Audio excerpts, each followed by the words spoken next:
फेकू के साथ लल्लीमपुरी और संजय संध्या पूजा के लिए देवघर चले गए। देवघर मतलब बामत माई का स्थान। मित्रों, मैं अचल पुलस्ते रिसर्च इन तप्पा डोबागढ़ अपने उपन्यास के पाठ के साथ फिर उपस्थित हूँ। इसका चौथे चैप्टर जो संध्या पूजा है, संध्या पूजा से लौट करके लल्लीमपुरी और संजय आ चुके हैं।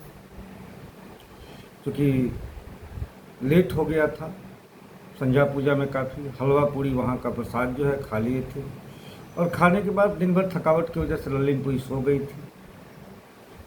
आगे हम उसका पाठ सुनाते हैं। संध्या पूजा का प्रसाद हलवा पूड़ी खा करके लौटे संजय और लल्लीमपुरी आते ही सो गए। भोर में पुरी की नींद खुली, सिरहाने रखे मोबाइल में समय देखा तो 25 दिसंबर 2021 का 4 बज रहा था।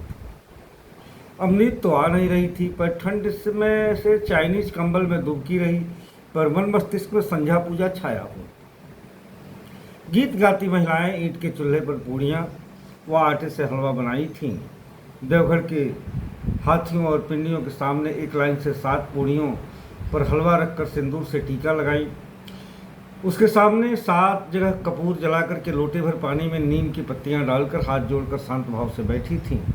कुछ लोग नगाड़ा करताल घंटे बजाने लगे। देवकी सोखा वीर करुण मिश्रित गीत गाना शुरू किया, जिसे संजय ने बताया कि इसे पचरा कहते हैं, जिसे गाकर देवी का आवाहन किया जाता है। देवकी सोखा का पचरा है, मैं उसे पढ़ रहा हूँ। कहाँ से आवेली मैरिया, कहाँ से बिराजेली हो, कहवा बैठावे भक्तिनिया, कौन फूल देखी हर सावेली हो, पूछेली अरजिया कुशलक्षम काहे के बुलावे लू मोर भगतिन तू हो, कौरू कमिछवा से आवेली मैरिया तो देवघर बिराजेली हो, सोने के बिठैया बैठावे भगतिनिया, अड़ौल फूल देखी हर सावेली न हो, हथवा उठाई माई देली त अशीसवा, बिहस बिहस बतियावेली हो, जुग जुग जियत तोर पुतवा पतोहिया तो धन धान भरे तोर कुठार में। ये पचरा गीत देवकी सोखा गा रहे थे। गीत गाते गाते देवकी सोखा रोने लगे, उनकी देह कांपने लगी, मुंह से विचित्र आवाज़ में बोलने लगे थे।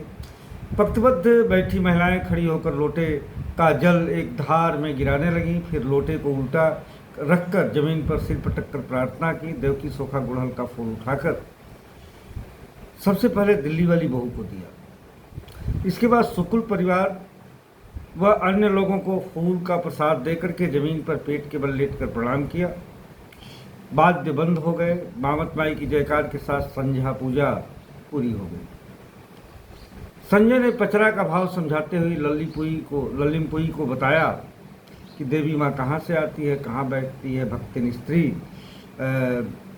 कहाँ बैठाती है, और इस तरह से उसका बताते हुए आगे समझा दिया था। पचरे का जो पचरा गीत का जो है हिंदी भाषांतर। और इस दृश्य को याद कर लल्लीमपुरी मानव मन के समुद्र में गोते लगाती हुई मातृत्व ममत्व मातृशक्ति के विराट भाव बोध से भर गई।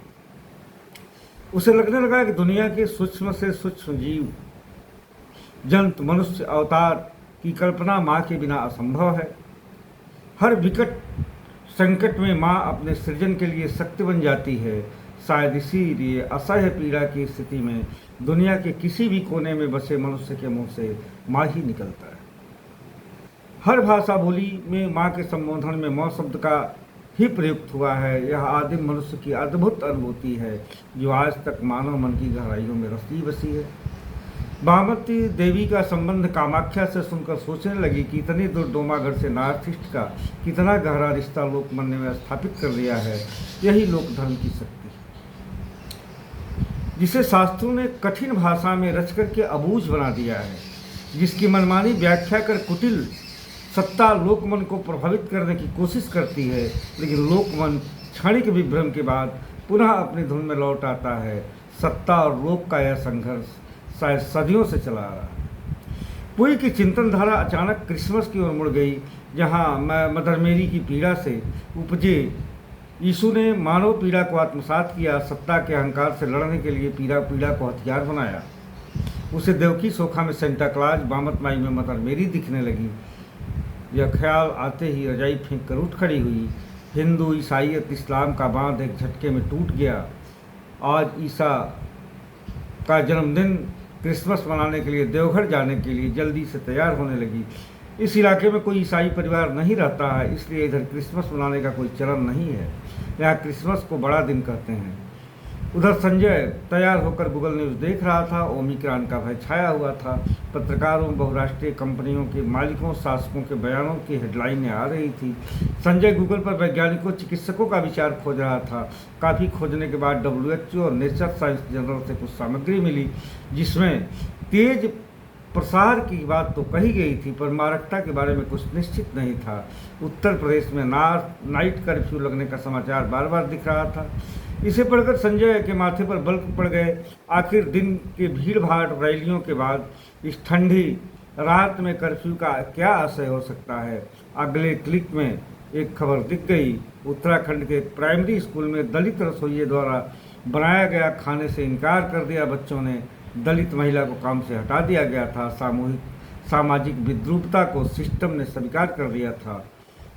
कोई की आवाज़ ने संजय का ध्यान भंग कर दिया। वह लैपटॉप बंद कर मदर मेरी और यीशु की प्रार्थना के लिए देवघर चल दिया। जय हिंद, जोहार।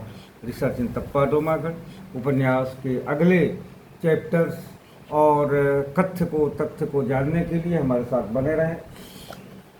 देवघर और के बाद अब डोमागढ़ और गुलसिल अगला चैप्टर है। डोमागढ़ वह गांव है जहां लल्लिमपुई रिसर्च करने आई है। गुलसिल वह गांव है मिजोरम का जहां वह जन्मी है, पली बढ़ी है। इन दोनों के विषय में जानने के लिए अगले एपिसोड का इंतज़ार करें। अमेजन और फ्लिपकार्ट और नम्या प्रेस दिल्ली के वेबसाइट पर यह मेरा उपन्यास रिसर्च इन तप्पा डोमागढ़ उपलब्ध है। आप अगर पढ़ना चाहते हैं, रुचि है, तो इसे ऑनलाइन ऑर्डर कर सकते हैं। जय हिंद, जय जोहार।